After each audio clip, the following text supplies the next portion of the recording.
Good evening. I'll call to order the July 13th, 2020 workshop of the Arvada City Council and call upon Kristen Rush for a roll call. Here. Here. Here. Councilmember Ford. She's in the restroom. Oh, sorry. Councilmember Jones. Here. Councilmember Marriott. Here. Councilmember Simpson. Here. I could have said here for her, I guess. We'll reaffirm when she comes back in. So we have Mr. Archer is going to do an update on the 10-year financial plans.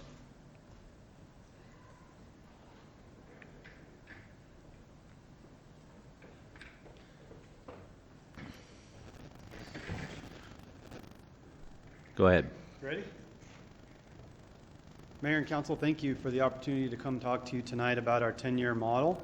This is kind of the start of our series of budget presentations that we'll have for you this year. If we can go to the next slide. You will notice tonight we will review our 10-year model and some assumption changes that we've made. And this is an in-process model. It's certainly not what we will bring to City Council in September for approval, but we wanted to show you where we are today so Council can have a better understanding of some of the challenges the city is facing. In a couple of weeks, we will update the CIP 10-year model, including some updates from the utilities perspective. More to come on that, but our water fund has had a comprehensive plan performed, and our wastewater fund is looking at doing the same. And so some exciting updates, and hopefully you'll stay tuned in a couple weeks and hear from various team members. Then on the 28th and on October 12th, we will have our formal budget presentations. We will look to City Council to adopt the budget this year on October the 19th. Due to some of the changes related to COVID and some of the challenges related to some various acts that have been put in place, the pay plan will not be presented at the same time. It will actually come to City Council in November. And this gives us the opportunity to make sure that we're doing our due diligence and we are creating the appropriate pay plan for the city moving forward. Next slide. So this is the beginning of a 2-year budget. So we are now going through 2030. That seems like a really long time. 2020 seemed like a long time, not so long ago. Thank you, Mayor. I was feeling the same way when we were putting these together. I do want to point out that we did start recession planning in 2019. We certainly didn't think it would be COVID that would push us into that. We expected it to be something different, but we have kind of got a jump start on this.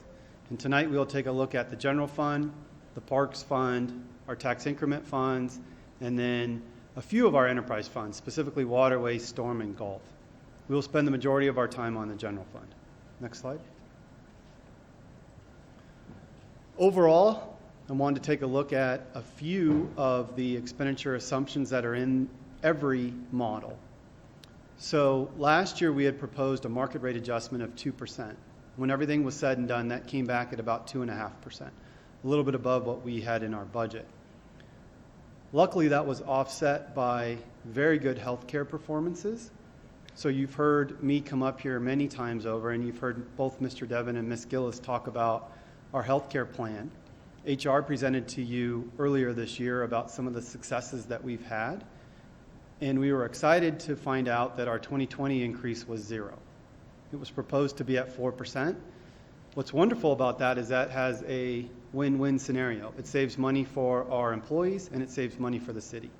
So we're going to continue to try to push there. We do have a 4% in the model for 2021. We're hoping that number can also be much lower.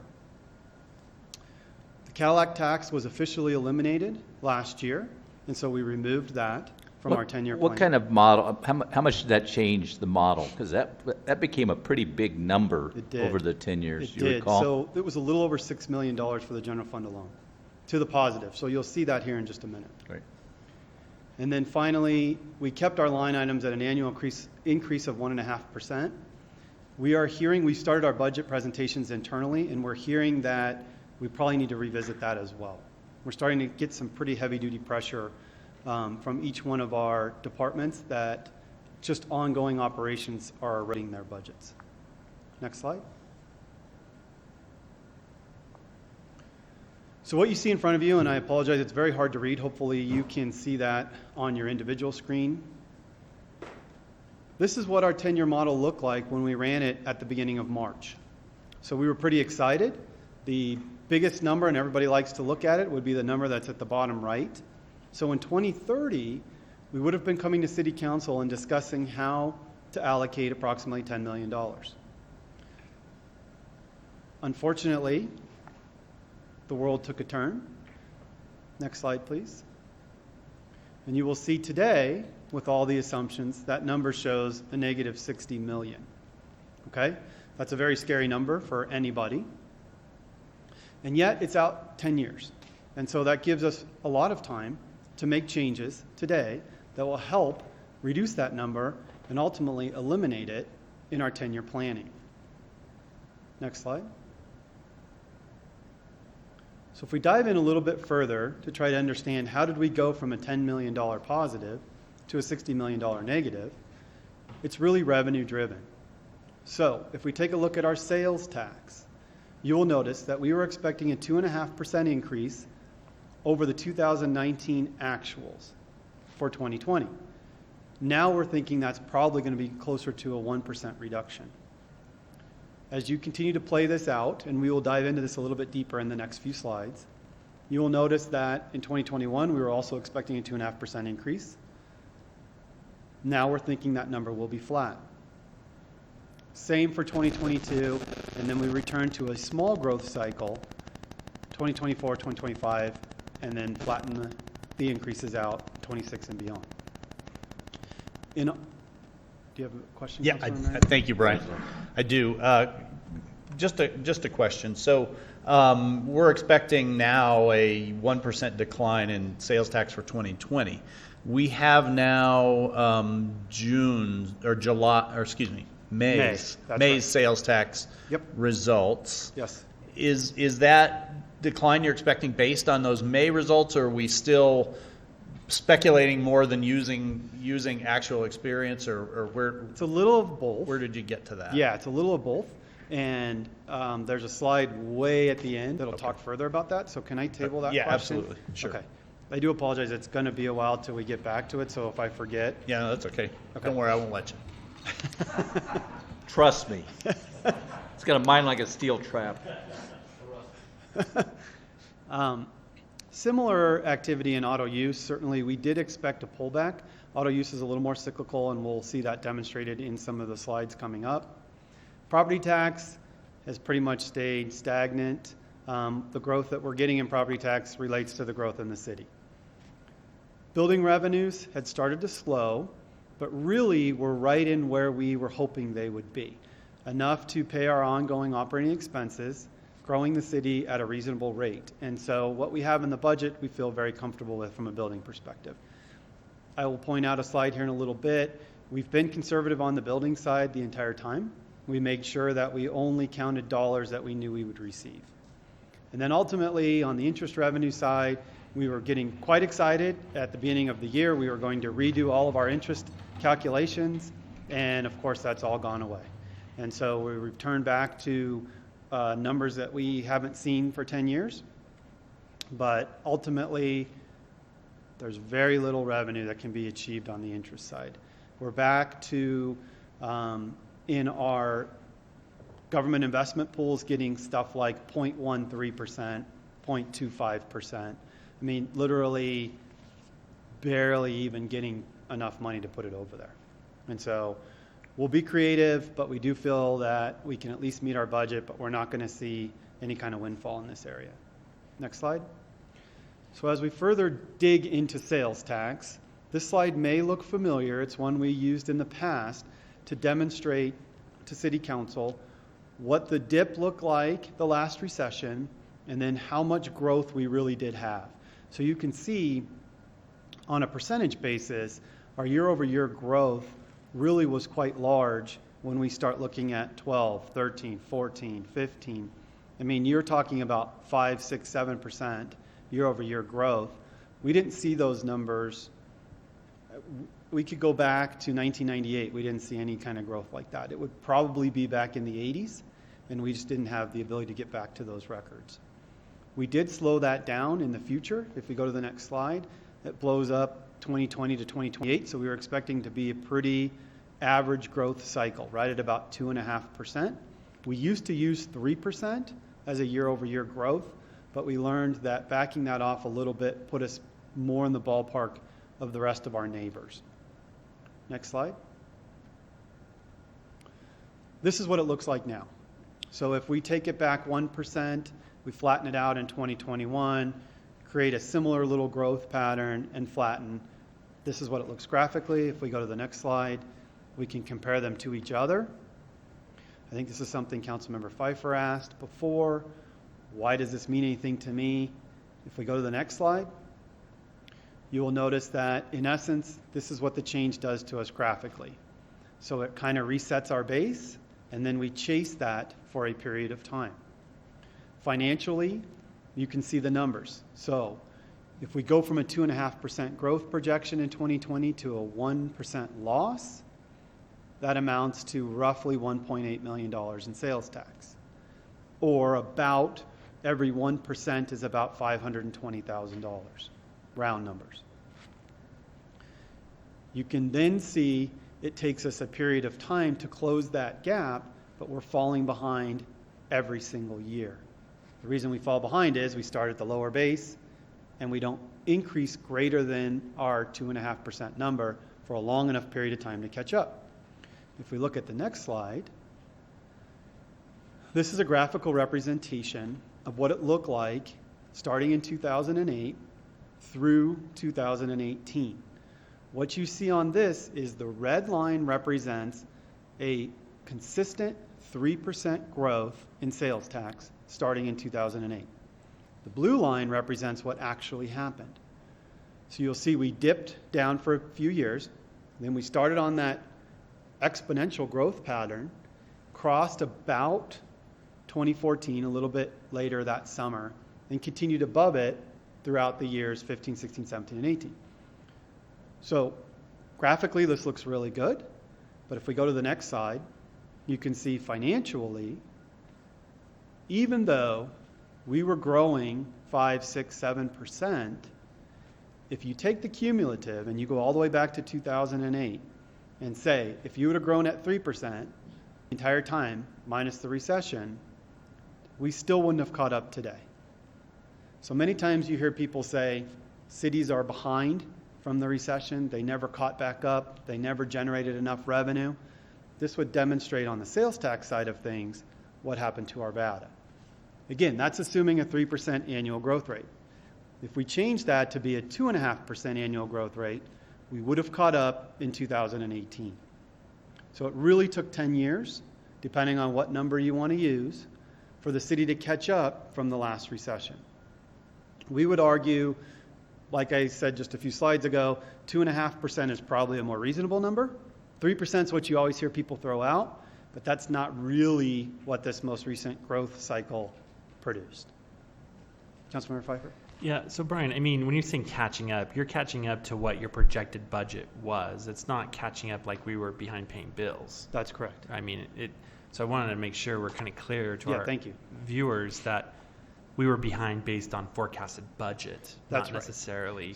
That's right. So if you would have gone back, thank you for that clarification. Yeah. If you would have gone back to 2008 and ran a 10-year model at that period of time, to catch up those projected revenues is what Would I'm be putting behind up here. here. Yeah. And is that similar to what you said about the 60 million as well? Correct. So The that's the what we're negative 60 million. doing. That's right. So that's exactly why you see the differences between the original 10-year model and this revised 10-year model, is we're in this same boat. We're saying we are now behind with our new estimate, and how are we going to catch back up? For you that were on council and for you that were around the city will remember, the city then had to make some operational changes in 8 and 9 and 10 to bend the expenditure side so that we could match those and then move forward. And so we're probably going to have to do the similar types of things this year, and maybe even in the next couple of years, so we can narrow those differences and then start again. Okay, thank you, Brian. Brian? What Yes, was the Councilmember Ford. actual growth rate for sales tax between 2008 and, you may have said this, but just again, what was the actual, when you look at this chart and you see, So the individual year-over-year growth numbers are listed just right next there. So it says year 2008, and then the year-over-year growth was 1.4%. Unfortunately, I did not sum those and take an average, so I apologize Okay. on what that was. But the last time I ran it, it was a little under 4%. So it's So- actually, so it was actually a little bit over what you were projecting, right? Because you were projecting the 3%? It was on the total, and it depended on what period of time you picked, how far back you went, certainly. But it was. And that's why we ultimately caught up, but it took a long time for that to happen. Right. Okay, thank you. John? Councilmember Merritt? Brian, I have a question for you about, since we're talking about anticipated sales tax and anticipated growth or no growth or whatever. Have you worked up kind of a good, better, best scenario or a most likely Absolutely. worst scenario? And what you're showing us here and talking to us here is which one of those scenarios? It's our best guess. So Best guess. Yeah, so Okay. it would be, and I hate to use the term guess, but it's the one we feel most comfortable with. Okay. So So- if you were going to say good, better, best, Right. it's probably your better Okay. scenario. If you were to put a number on how far it could vary either way from what you're presenting tonight, what would you put on that number as far as both on the downside and on the upside? Absolutely. You want an annual number or throughout? Doesn't the period matter, of however you want to express it's fine. But I guess I'd just like to know the potential magnitude of what it could actually be. Sure. I think our magnitude of error, if you want to use that term, is probably 3% in either direction. So I think we could, our budget's 2.5, I think you could see that. I think it could happen. And on the downside, I think we could miss as far as 4% on the downside. So instead of 1% down, we could be 4% down. Absolutely. And instead of flat next year, we could be 3% down or 2% Absolutely, down. Okay. absolutely. I mean, and we'll talk a little bit here about some of the fears I see in the next 6 months to try to help with that. And I'm sure there are ones that, there's probably 100 more that you've thought of, and we're working on as a team to really try to figure out, okay, what are our guardrails and where can we be? But that's where we landed. We did that exact scenario planning and came up with these 3 numbers, and we just kind of said, okay, this is where we think we will be. Right, okay, thank you. Bob Pfeiffer? So to build upon Councilmember Marriott's question there, have you looked at sensitivities like, okay, here's what we believe is our best approach or trajectory to this budget, but if expenses were declined by 10% and revenues jumped by 10%, and then the variations, could those create those guardrails that you're referencing to? Because for me, if I'm looking at the budget, I'd like to know, my expenses went down, my revenue went up, my revenue went down, my expenses went up, those kind of scenarios, because then that can give us the guardrails of what our tolerance will be in Sure. budget setting. Sure. And I'll offer you this. On the expenditure side, we don't usually, because we be conservative on the expenditure side, we don't usually take it down. So we basically say our expenditure expectation is here. And as long as we stay here, that's where we think we'll be. We just had a presentation, last Monday, where you approved our carryover. And that talked about the savings, the one time on the expenditure side. That's what generates that. So we really don't build in expenditure savings if we can help it. But I think it would help us a little bit if there was things like, yes, we have not furloughed anyone or anything like Right. that, but if we didn't do the 3% or 1.5%, what does that Yes. Does that reduces expenditures? Absolutely. And what does Absolutely. that trajectory look like, And Absolutely. it shouldn't just be salaries. It could be, we now discourage printing. Half the printers are gone. You're not allowed to print. That might have a big savings. Yeah, you'll see here in just a little bit that there's a slide that talks about some of the bigger ones that we're working on. But yes, we have a list of many items very similar to that. One of the ones we are working on is, what if we went to a 4-day work week? What kind of money could we save not heating the building, not having people come in and use the restrooms, et cetera, and trying to come up with all of these different options, and then we sit down with Mr. Devon, Ms. Gillis, and the entire leadership team and kind of go through those and say, okay, what will that do to us from a council strategic plan? What will that do to us from our services? And so we absolutely have that. Yeah, so if you can maybe next time present some sensitivities, that would be interesting to Okay. just kind of give us an idea of Sure. how you came to those. And Yeah, I do didn't know how wanna far you wanted to go with this. I don't know, 10% or whatever, but if you want a percentage. But I also like to see if expenditures increase, because how about if we have another situation here where revenue's gone down, but there's some expenditures we did not expect from a city's perspective that, we need to know when those days happen, how does that affect, our We decision making around the have budget? one of those right now, and you'll hear later in this fall with the body-worn cameras that's being Yeah. legislated. So. Yeah, an unfunded mandate, yeah, absolutely. Sure, thank you. Any other questions? Nope, Okay, not next right now. slide, please. Same type of scenario working with auto use tax. You will see that this is what it looked like in 2028. So we were expecting a pullback. Auto use is historically very cyclical.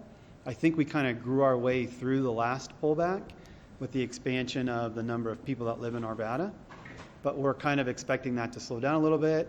And so you can see in these outer years, we've got pullback was expected in 2020, kind of flat in 2021, a little bit of growth cycle, and then an additional pullback. So people usually buy new cars every 5 to 7 years. I don't, but other people do. And that is where we see those revenues spike and then pull back. So if we go to the next slide, it just blows it up a little bit, showing that 2020 to 2028 period of time. If we go to the next slide, it shows what we're budgeting today. So we're expecting to convert this a little bit larger of a pullback in 2020 and 2021, and then more of a flattening of the growth cycle. So what we're saying is, as opposed to going way up and way down, we're kind of expecting a little bit of a pullback, a growth, a little bit of a pullback, a growth. What was this information based on? I mean, because I hear anecdotal from the sales managers at MedVed and other places, and that I'm hearing different stories. So Yeah. I'm not. So multiple things, historic averages. So we actually have auto use tax back into the 80s. And so we can kind of chart it against population growth and then actual receipts. So we're 6 months in on auto use for this year. So you see all the way up to June? We do. Okay, so you have a trajectory off that's We do. 15 or minus 10% for this year. We're Or actually minus 15%. 15%. And you'll see here in a little bit, we're actually at minus 12.3 or something like that. So. Okay, thank you, Brian. Yep, thank you. Next slide. Same thing, stacking, and then if we go to the next slide, you can see financially what this looks like, and each year kind of what we're below. So while auto use tax is a large percentage of our budget, it certainly doesn't affect us as much as sales tax would. Next slide. I spent a little bit of time on buildings since we talked so much about it for basically the last 6 years. So you can see during 8, 9, and 10, we had basically no growth. And in fact, we had negative growth in Arvada, one of the few periods of time that population growth went down. Returned in 2011 to a more normal period of time, and then kind of shot like a rocket for about 6 years. Slowed down again in 18, and then returned to what we would say a more normal period of time would be in 2019, and we're trajectory about exactly the same this year. And Ryan and the CED group has done a wonderful job of charting all of the developments that are either in play or have already pulled their permits or are under contract, and we're now using that and trying to put numbers to time periods to better project. We do realize at some period of time, the city will have grown and there's nothing left or very limited left other than infill. And then we will need to pull this budget back a little bit more. But what we do is we budget at the lowest level to cover our expenses. And that really, if you're looking at this chart, that's really about where 2011 is. So. Brian, when you keep a lot of this data, do you keep the bigger picture notes in the data, like, different, the recessions, you would identify this as being a pandemic. like if there are certain growth spurts We due do. to changes in the economy, or like, for example, if automobiles, manufacturers started to produce a lot of electric vehicles, things like that, or, things that happen in the So marketplace. Yeah, absolutely. Thank you for the question, Councilmember Ford. We have a revenue manual that we go back over a period of time, and we make notes like that in it. So we actually have this by month that goes really far back as well. And on the months, we'll make a note. You may or may not remember we had a hailstorm just a few years ago. Anytime we have a hailstorm, we see a significant increase in auto and sales tax and building activity because people get their roof replaced, their windows replaced, people get their cars worked on, sometimes they buy new cars. And statistically, we got to watch out because that's an outlier, right? And so we do that as much as we can. Now, sometimes Arvada is a little bit sheltered, and we'll talk about that here in a minute. And so even though something's happening to our neighbors or across the United States, it may not be happening here. And that makes it a little more difficult. So you'll hear something on the news about X, and we're like, we're not seeing X. It's not happening here. And so I wouldn't say it's perfect, but we try. And I was thinking too, especially because, Arvada, we tend to be a higher income city, number one. And then, if you really look at how this pandemic is affecting people, from everything that I'm reading, it seems to be affecting certain groups of people more than others. And it seems to me that our city would not have a huge number in those groups where it's really affecting. So I'm thinking, to myself as you're talking, would people continue to buy cars, here in Arvada? Yeah, it's a great question. Has the economy really changed for the vast majority of Arvadans at this moment? And that's a wonderful question. And so far, the data is showing that it has, but not significantly. We're not seeing it change as much as our neighbors. And we can talk a little bit about that here in a minute. Back to your question, Councilmember Marriott. We keep hitting around this. I wonder if we shouldn't just jump to the end and come back. But next one. So if we take a look at the revenue side of things, you will see that this is what the revenue growth looked like. If we go to the next slide. I wanted to highlight this period of time because this represents where we had significant growth. It also shows that we were able to do some significant one-time projects. So this is how we paid for the transit hub, and this is how we added additional dollars to streets. This is how we paid for the parks maintenance building. This is how we paid for the Delta station. A lot of things that happened during that period of time. Council was very strategic with the way they spent their dollars, where they spent taxpayer dollars, and got some really good items built. Next slide. So if we take a look at, this is the general fund updates. This will answer your questions around where we are today. So the first column represents our year-over-year growth that was in the model. So 2019 sales tax ended with $100. We were expecting to be at $102.5 in 2020. As you will see, and you go down the list, some of our items were off to begin with. There was no way we were going to see a 60% growth in use tax. There was no way we were going to see a 59% growth in courts. That means our budget estimates were not good. Okay? And so when we went back through and revised these items, we came up with additional new estimates. That is what's reflected in that second 10-year model. That is what generates the $60 million, or in this case, the $70 million difference. Okay? The third column shows where we are today. Some of these items are through 5 months. Some of these items are through 6 months. Councilmember Miller? Thank you, Mr. Archer. I just have a quick question. So you say 62% budgeted, court revenues 59%, and you said there's no way we were going to meet that. So my question is, why did we budget for that if we knew we weren't going to meet it? Yeah, great question. Because we do a 2-year budget and a 10-year financial plan, those budgets were created actually in 2017. And so as we moved forward, we revised them, but we always keep the second year of the 2-year budget. And so because 2019 was down, the time to revise it was now. That's just how mechanically it works.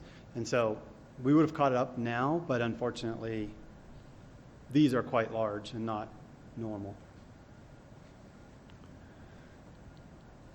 So as we go down the list, Councilmember Marriott, to directly answer your question, we are currently up 4.17% through the first 5 months. So you should ask, why would we put a negative 1% estimate on when we're up 4%? And so there's a few things that work in that category. A lot of this growth happened in March and April. A lot of that was related to what we call panic buying. So our larger retail operations saw significant spikes. Those have started to return to a more normal world. Second, we have, in 2019, the last 6 months of 2019 were very large growth months. So month over month and year over year, that period of time grew faster than any period of time in the last 5 years. And so we don't think we will have a continued month over month growth cycle. So I asked our revenue manager to do crunch some numbers. You know, we're ahead right now. How would we end up the year based upon various scenarios? So to get to our 2.5% number, we still have to grow 1.5% the rest of the year. Okay? To get to our negative number, we would have to lose 3% per month the rest of the year. Okay, or a 3% average for the whole year. So our window's pretty tight when you talk about this right now. Right. So the question is then, how was the last month that you have, which is May? You said to get to that projection, you'd have to lose 3%. Was May? May was up. May's actual numbers were up. Yeah. And so you won't know June's for another We'll start week. to get June's over the next few days, and we'll know the majority of June by next Monday. It takes a little bit of while, so it's really probably Tuesday or Wednesday till we feel really good about it for Right. some of the ones that are a little bit behind. But yeah, we'll know June within a week. Right. Okay. Thank you. And you can see each 1% on sales tax means about $500,000. And as you move down the list, you will notice some are above, some are below. Again, to point out, building activity continues to be good in Arvada. People still want to come here. That's great news, and we hope that continues. Next slide. These are some of the items to answer your question, Councilmember Pfeiffer, about what would be some of the changes we would propose to make to close the gap on the $60 million. So many of you will remember that the Ralston Fields 25-year anniversary is in the fall of 2028. They go away in October. We will be getting that money back. That money is currently not in our plan. We had set it aside in the hopes that that could be put towards something else. Certainly, it would be one of the options to help close the gap. We'll be looking at pay and benefit changes as soon as this fall, most likely not starting till 2021. Service level changes again, and workforce changes again. All of these items are in play right now, being discussed. We're going through our budget, and we will have additional items to present to City Council this fall. Next slide. So that's the general fund. I can run through these other funds if you'd like. Let me just ask you, we've been talking about the revenue side primarily on the general fund, and whether it's the general fund or the parks fund or anything like that. Can you tell us how the city is affected by unemployment insurance costs? Because I know in my business, and I suspect Mr. Jones as well, that's really the anvil hanging over our heads that's assured to happen. There's no doubt that's going to happen. Is the city similarly in peril that like we are? I wouldn't use the term peril, but we are definitely affected. We're probably looking at a minimum of a double in our uninsurance, but we're self-insured on the uninsurance side, so we just pay the claims. Okay. So we don't have an uninsurance a number like I'm sure both of you do in your business each month or each quarter or however you do it. We just pay the actual claims. So right now, the number is about 2.5 times what we average on an annual basis. So expand on that just a little bit. When you say the city is self-insured and we just pay the claims, it means that anybody who files for unemployment who was an employee at the city just pays that benefit. It goes to the state just like anything else, and the state bills us back. Bills us just for 100% of the benefit. Correct. So there's got to be an assumption there then that we will not furlough or lay people off or eliminate positions or anything like that, or is there any of that built into the model? There's no assumption built about furloughs or layoffs right now in any of the modeling. If we do move forward with that, we would then have to add cost to the unemployment side as well. Okay, and just as far as for relative size, what is our typical unemployment exposure per month or per year? Annually, it usually is around $100,000, and we're probably going to be somewhere north of 230 or 240 this year. So it's really a small number, but based on the size of the city's budget or the size of the workforce. I mean, my number, and I suspect Mr. Jones's as well, is many times greater than that. It's relatively small. It's why the city went from being part of the pool to being self-insured. Right, exactly. And so if the city were to have a workforce reduction by 2%, what is that, how big of a magnitude of change does that make to the unemployment exposure? You know, our biggest change this year really relates to the changes that were made related to COVID. So the additional $600 per week, the addition that you have to pay depending on what employer along the line, that's what costs us the biggest challenge here. You know, I'd have to get back to you on what 2% would mean from an unemployment perspective. We've been averaging a little over 7% turnover, and so that's pretty high. Anytime we go into a recession, that number goes down really, really fast. People like their jobs, right? You know, and stay around. And so historically, we're almost counted everybody else. We kind of, in bad times, people kind of hang out and stay here, and good times they leave. So, but people who leave don't necessarily get to collect unemployment. If they leave for another opportunity or life change or something like that, they typically don't get unemployment. Yeah, you're correct. And so the unemployment impact to the city would really only be if there were either elimination of positions or furloughs or layoffs or, you know, anything like that. That would, I'd just be curious to know how dramatic of a change of unemployment cost that might cause, because I would look at the city as having very small unemployment exposure. Actually, I'm surprised it's as cheap as it is for the city. You guys are lucky compared to the private sector. But HR's done a really good job on that years ago to change that. I mean, they researched it along with the legal department and really made those changes to save dollars there.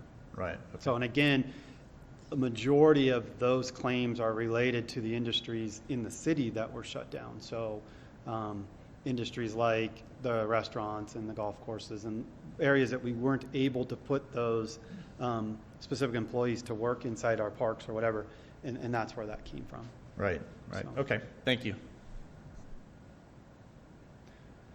Go ahead. Okay, we'll jump through the parks and some of the other funds relatively quickly. This is what the Parks Fund 10-year model looks like with revised numbers.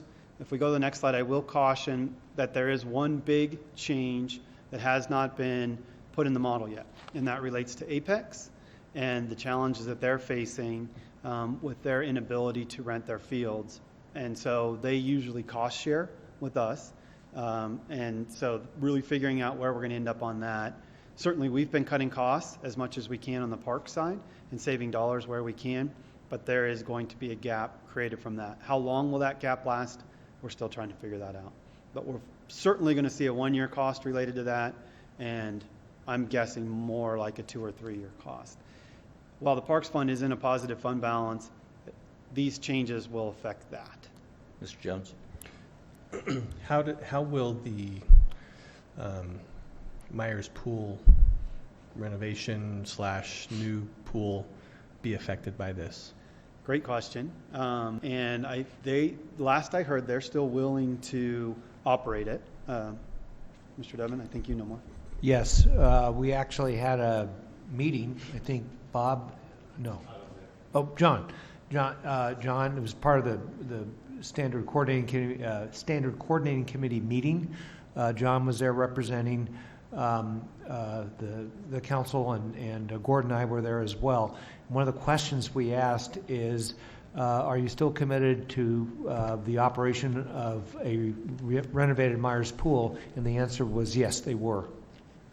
So we're standing by that right now. Well, and Mr. Jones, it was they were committed to, with a renovated or replaced Myers Pool, to operate, because that's always been their part of it. The building of it, or the capital costs of doing it, has been projected or proposed to be split between the city and the school district. Yep. And so, I think part of this budget thing gets us kind of the information we need to know about whether our side is still there, and then of course the school district will Well, be having that's going to be same. that's a follow-up that we'll need to ask in the Jeffco Schools Coordinating Committee. Yep, we're still committed. Okay. It's still in our CIP plan. You will see that in 2 weeks, but we're still committed to the project. All right, thank you. Will you put that on our agenda? Thank you. So on the Apex reimbursement, which way does the money supposed to flow? From them to us? Correct. Okay. Correct. And so some of those costs we're going to incur no matter what. We can't let the fields go. So we certainly need to keep them in tip-top shape. But maybe the amount of time that we fertilize, the amount of time that we mow, we've been able to reduce that. And so Parks is doing an amazing job to cut costs where they can. But there definitely will be a difference there. Well, the fields are being used like crazy right now, so. They are. So I don't know that we're going to have that much of a savings. They're not necessarily getting rented, but they're getting used. Next slide. So if we take a look at the TI funds, certainly the TI funds face the same challenges as a general fund. They're sales tax, building tax, use tax dependent. And so what you see here are revisions after we make changes to the tax side of things. Again, their changes have not been made on the expenditure side. And so while the TI, the 21 fund shows a positive fund balance, the next slide will show the T25 fund shows a quite large negative fund balance. And we're working through these, and when they come back, they will be fixed. So same challenges you see on the general fund exist on this fund, just on a smaller scale. Quick question. So the unfunded mandate that Mr. Pfeiffer alluded to and you alluded to earlier, can that be paid for through these the police tax increment funds? I think it can be paid for, yes. So we could technically reserve against these funds for that purpose? We could. The challenge is, right now, I mean, that number's not even in here, and we're already spent past our dollars. But we will look at these two funds and the general fund to pay for that. Okay. And we'll also be looking for grants, I think. Absolutely. Round numbers. The chief said he expected about $1.5 million to get started and about $1 million per year to run.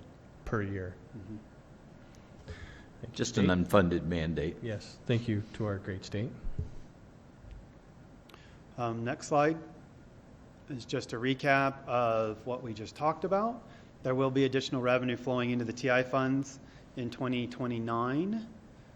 And then they have some large capital needs related to evidence. Evidence has kind of been a topic of need for a while, and we really need to get that fixed before they start storing stuff up here. And so body-worn cameras we just talked about. So next slide. You'll notice the water fund.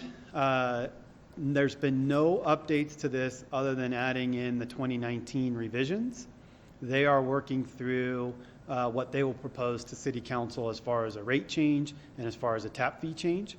Certainly the water fund is sitting on some additional dollars that they've set aside to do some larger capital projects up and above gross reservoir expansion, and that will be presented in a couple weeks. We'll talk more about that.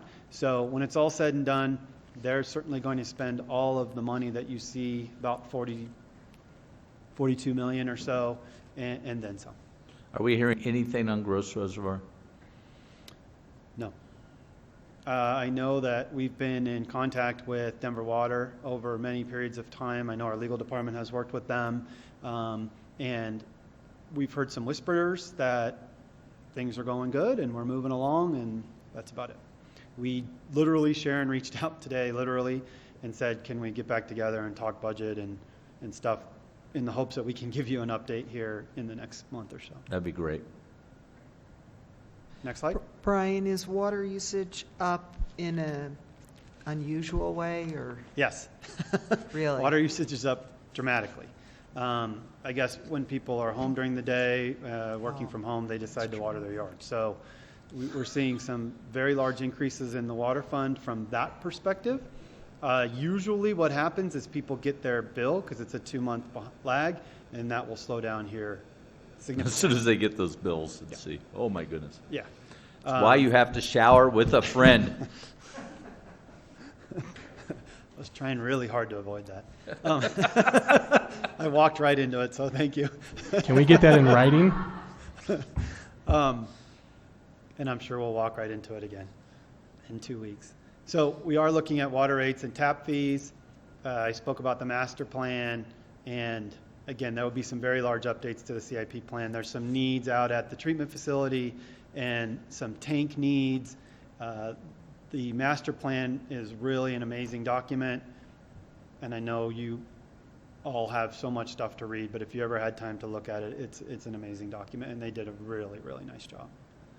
Next slide. Wastewater, same scenario. They certainly have a large fund balance, but by the time we allocate this to some of the downstream needs, this is going to go away very quickly. For example, one of the projects they proposed, I think, is a certain trunk line, and I'm going to mess up which one it is, so I'm not going to say it. And its cost is somewhere between 15 and 20 million. So there you go. One line takes up all this entire fund balance, and we have multiple lines out there to do. It's because they're buried so deep, and they're quite large projects to make happen. We'll get more on that in a couple weeks. Next slide. And so, same scenario. They are planning a master plan over the next 18 months or so. And so, if it's anything like what we just got done in the water fund, it will be a wonderful plan for the next 10 to 20 years. Next slide. Stormwater, if you remember last year, we changed the impervious area. I think that was 2 years ago. And that certainly helped with their fee structure. And so they're in a good spot. They're able to budget and replace many of the projects. The stormwater fund, you'll hear part of our budget proposal. They're moving, and a lot of the oversight is going to move into our engineering team. And so they've done a really good job of getting this ready and programming it. Next slide.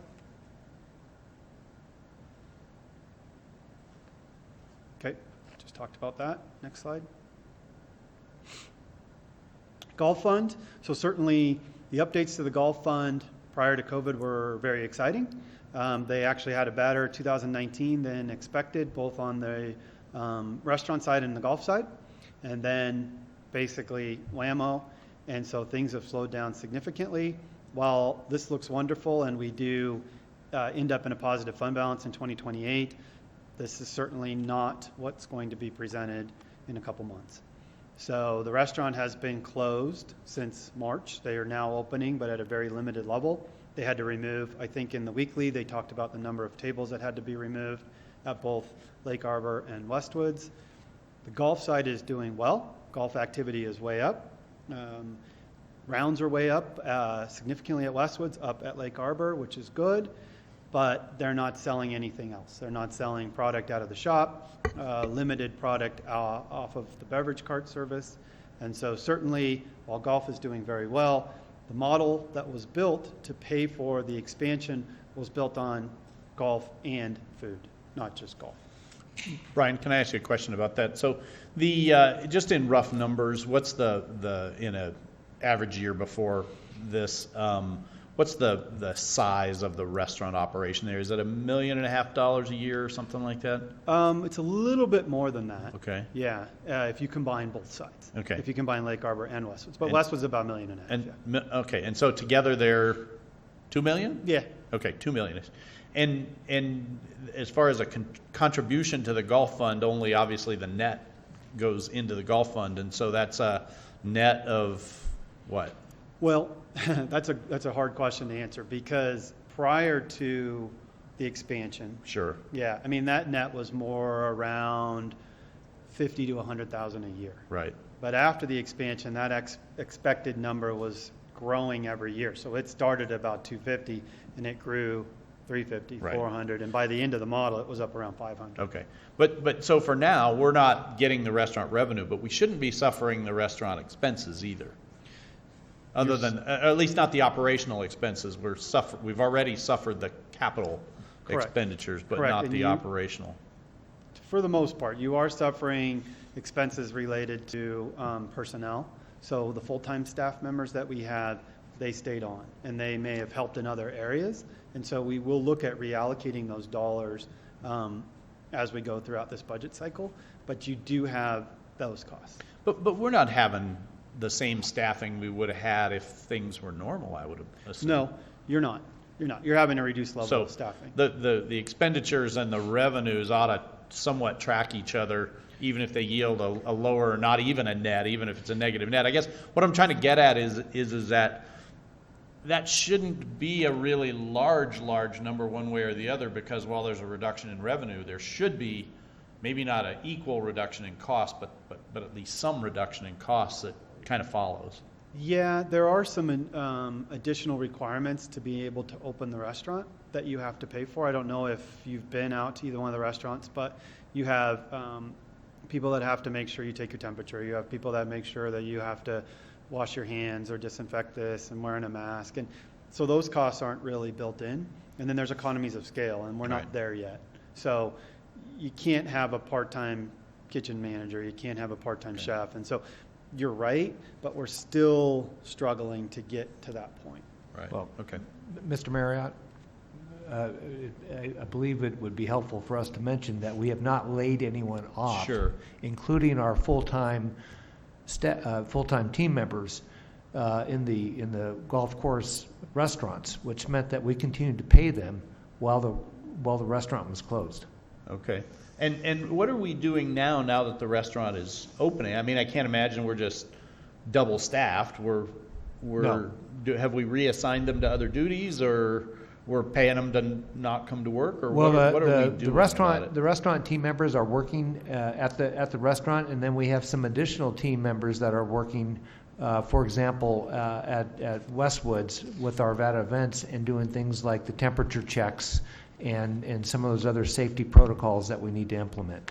So we have an increased level of staffing over more than what we would normally have because As a percentage of revenue. Yeah, because of Right. COVID, and therefore that eats into the percentage of revenue. Yeah, got it. Okay, thank you. Next slide, please. So this is just highlighting what we're working on. And I will point out that they are continually trying to work on safety at the golf courses. And so that started a couple years ago. There were some projects that were identified, some trees being removed, some trees being put in place, both at Westwoods and Lake Arbor. And they will look to continue that as we go along.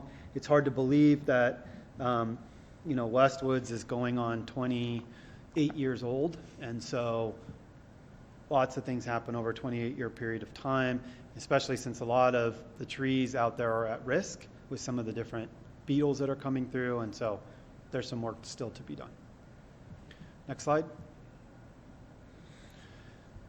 So that completes the numbers side of things. We can talk a little bit about what we're looking at from a future strategic, and many of these should look familiar. There are items that have been on the list for the last 3 to 4 years. Certainly, we need to understand how the city's going to deliver services. Does that look different with COVID? Do we deliver in a different way? We already know that's happening. We're doing a hybrid council meeting tonight, which is completely different than we've ever done before, before COVID. And there will be other things related to that. From a security perspective, we're well on our way to hardening our building security, and now we need to work and improve on our data side. We're doing a great job there, and we just need to stay ahead of the curve. And so there'll be more things coming out around there. On the infrastructure, you've heard a lot about street maintenance.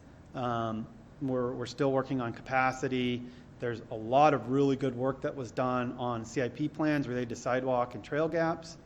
We're well on our way on the conduit and fiber side of things, which should help us then put in some smart city stuff. And then finally, we've got a pretty significant ADA report that we're working through that will come back and talk about our ADA compliance throughout the city. And that will obviously have some additional capital requirements. And so we'll know more about that in the upcoming months and years. And then again, on the demographic side, we've identified homelessness. City Council dedicated resources to that over the last couple of years. That will be an ongoing challenge. And then we left growth and density on here. We'll see. Building activity says that we're still going to be looking at that. So, I think one of the real issues because I drove by the Wheat Ridge parking lot on the Gold Line today, and where it used to be, you couldn't find a parking place. It was virtually empty. And boy, how long is it going to take people to start taking the train again, and all the assumptions that were built around that's right. About transit-oriented development and everything, and what's, until there's a vaccine, I don't see that changing. I don't either, and really trying to understand how that affects Arvada directly is a challenge. Right. Mr. Pfeiffer? Well, and to build on that, Mayor, I in light of the new normal with everyone working from home, how does that impact street maintenance, and should priorities slightly change or be equal, like sidewalk gaps and trail gaps and ADA compliance? Because there's more people at home walking and exploring outside because there's so many people working from home, then the wear and tear on our streets might have, I'm not going to say they might have lightened up a little bit. But now we have so many, and I know, Devin, you and I have talked a few times, but how many of the sidewalk problems are the potholing and they didn't fill it, and just because there's so many people walking now. So maybe that's something to consider.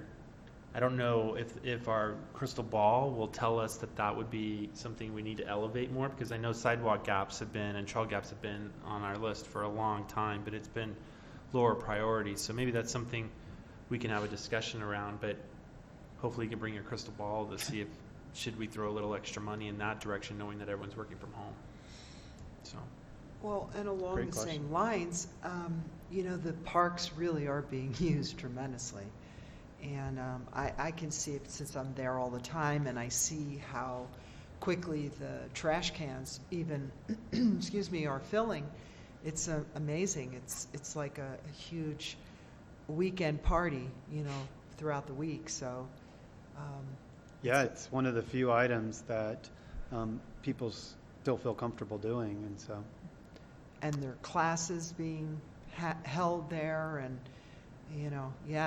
it's really busy. So I'd be really hesitant to cut down on the parks maintenance, since and again it goes back to what people say in all of our surveys. What makes Arvada, one of the things that makes Arvada a great city is our parks and open space areas. Certainly, as part of the work that we're doing in bringing a proposed budget to City Council, we're really trying to get the input of the customer and visiting our citizen survey, and Ben's team is doing a wonderful job in leading that. And so we're hoping that'll help redirect maybe something like what you brought up, Councilmember Pfeiffer, with the trails and the sidewalks, and help kind of understand that need a little bit better. Did we have any pedestrian counts on our trails or anything like that before? Have we ever done that? I'm not aware of any specific study on pedestrian counts. I think we have some understanding of which trails get the most use or are used quite frequently. Ralston Creek Trail probably is number one. But that's probably some information we can provide back to you later. Well, it would have been nice, if we had what a normal day would be, and then what today is like, just to see, some little data behind decision making here. Yeah. Now that we have volunteer rangers out on our trails, and people like that, we might be able to get some information for you. Are they later. back out working? I believe so. Yeah. Okay. Yeah. Great. Mr. Marriott? Thank you. Since it's the end of the presentation, I just wanted to make a couple comments about the budget, and particularly in my view, kind of what we face. I think we have to realize that here in city government, we really only have control of the expenditure side of the equation. In my business, I can have a sale if revenue falls short, but the city doesn't have any ability to do that. And so because of that, I think it's really important that we think about, or at least the way I think about it, is the core services of the city. And I think my colleagues just mentioned a couple of them, between parks and streets maintenance. Certainly police is one of those core services, water and sewer, providing that. And of course the capital projects that lie within all of those different areas, parks capital projects and streets capital projects. But those are really the core services. That's why the city exists. And that at some point we may be looking at some difficult decisions because we only can affect the expenditure side. And we do any number of things and expend money on things that are outside of those core services. And at some point, I think for me, as I go forward, I'm going to continue to think of, what are our core services? How are we delivering those core services? And if there do have to be service reductions to our citizens because of the budgetary times we find ourselves in, where do those service reductions come? Do they come within those core services, or do they come from other places?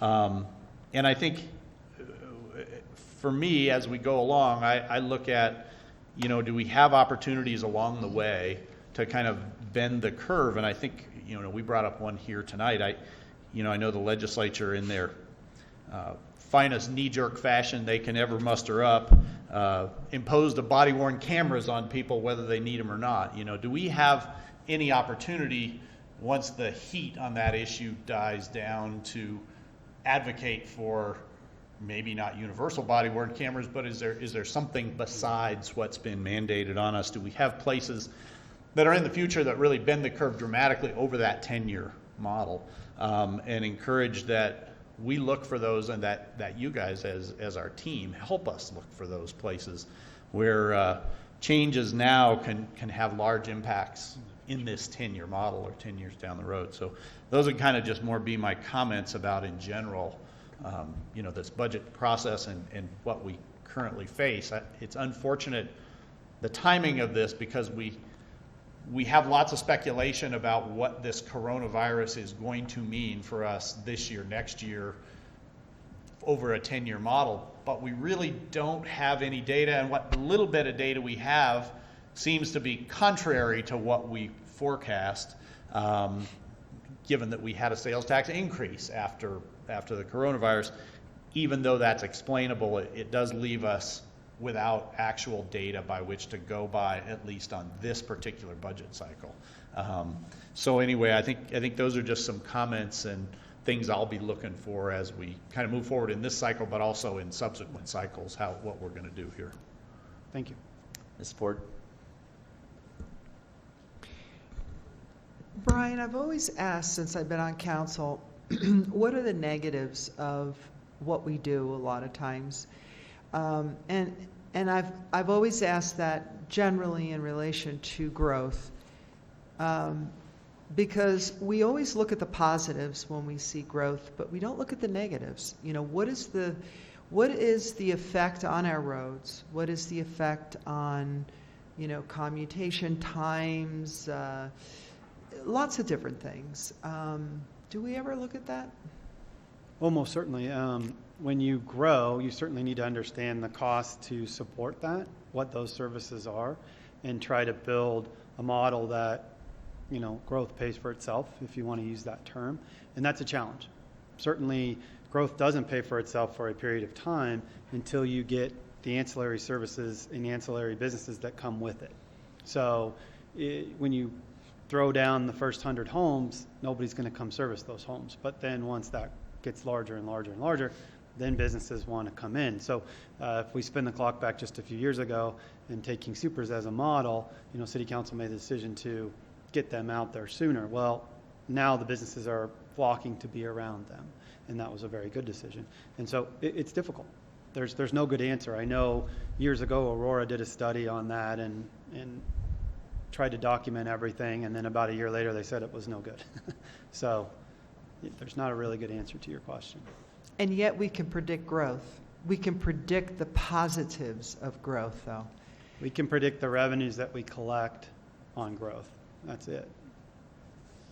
And do we ever look at that? Oh, absolutely. We do? Yeah, absolutely. Sure. That's the work that the CED team is doing, Ryan and Brita are doing, as they identify the developments that are coming in and the size of the development, what kind of product that's going to be offered, and then we can put a pretty close dollar value to each one of those as far as use tax, as far as permit fees, impact fees, et cetera, and really try to understand better, what that will offer us to then be able to use those to offer additional services. So is that something that could be offered in the future when we do look at projects, that instead of just looking at what we think it's going to bring in terms of sales tax and other taxes, that we could also look at that so that we really could weigh the positives and negatives when we're looking at projects? There's a lot of places that are trying to do that.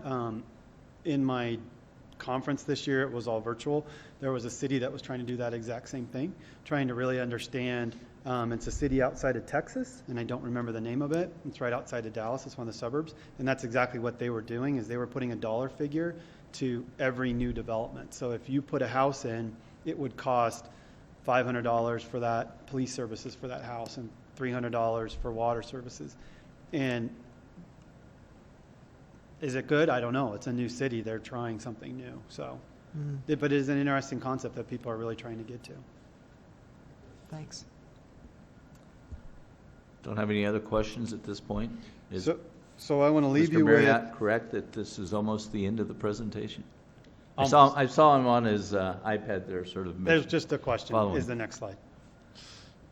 So I just want to leave you with what are the concerns over the next 6 months. So certainly another reason why that we've been conservative with our sales tax is that the PPP program is pretty much done. So businesses that had to keep their employees on because they were trying to meet the requirements, those businesses will probably be letting those employees go because the need hasn't returned unless something changes at the federal level. Unemployment, the additional $600 per week of unemployment runs out today on July 31st. And so anybody who is unfortunately unemployed and maybe was getting unemployment plus that $600 will stop at the end of July. Their unemployment will not, but that part will. And then the uncertainty at the federal level. Will there be an additional stimulus? What will happen if there is an additional stimulus? And then finally, from our perspective, cultural change. Are we seeing a cultural shift? Absolutely. How long will that last? We may be the benefactor of that. Councilmember Marriott, you pointed that out, with people staying home and doing more shopping at King Soopers and eating at home and getting stuff delivered. Arvada is seeing the benefit of that. Where you used to leave the city to go buy a TV or to buy a couch, you may order that and have it delivered. If it's delivered here, we get the sales tax. If you left the city and bought it in Thornton and picked it up, Thornton gets that. And so we're certainly seeing some changes related to that. And really, what does that mean moving forward? So those are the kinds of things we're trying to figure out. So thank you for letting me blabber for, I don't even know what time it is, but I appreciate Only that. 7:08, you did pretty good. It's about twice as long as normal, so. It's interesting times and a lot to discuss. Frankly, I know all of us on council are very appreciative that you're at the head of this, and we have great respect and trust in your forecasting skills. You've got a pretty good crystal ball. So, and I think our 10-year budgeting and our planning and the assumptions that we use have really been good for us and have really protected us. Where, I talk to other mayors, and there's some that are really in pretty bad shape right now, and I'm glad that we're where we are, and I look at our entire team and know that that's a big part, and certainly this council and the councils that came before it in terms of some pretty conservative planning and analysis and using 10-year budgeting as we have for several years has really been excellent for us to see us through these turbulent times. Yes. So thank you. Thank you. Mr. Devon? Thank you, council, for your feedback tonight. We'll have some, I think, some tough decisions that we will have to make ahead. However, and we just started the budget meetings this last week, and it's going to be a daunting task to balance everything. In terms of staff updates, we don't have any to share. Okay, very good. I will be on a call with Mayor Hancock and other mayors tomorrow in terms of strategizing on the potential for a next round of federal funding, particularly for, cities and to move some additional dollars to address the issues that we've obviously got ahead of us. So I will report back. Also, we have a county commissioners meeting at 8 o'clock tomorrow morning that you can view remotely. And I expect that there'll be some discussion from Dr. Johnson and the Public Health Department. So if you might want to tune into that. Okay, with that, we are adjourned. Thank you.